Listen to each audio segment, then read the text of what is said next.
Have to and must এই দুইটা মানে অবশ্যই, এবং আমাদের দেশে হ্যাভ টু অ্যান্ড মাস্ট এই দুইটার ব্যবহার সেমভাবেই করা হয়। বাট নেটিভ ইংলিশে এটার কিছু ভিন্নতা রয়েছে। যেমন হ্যাভ টু আপনি কখন ব্যবহার করবেন?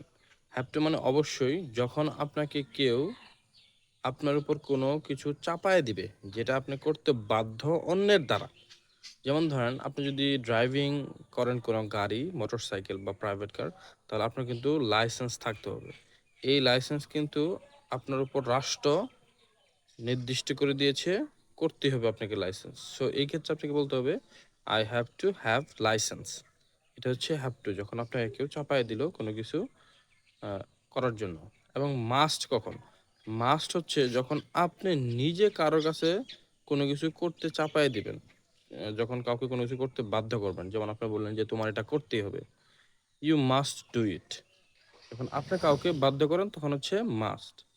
আপনি নিজেকেও বাধ্য করতে পারেন, যেমন I must go to market today, আমাকে আজ অবশ্যই বাজারে যেতে হবে।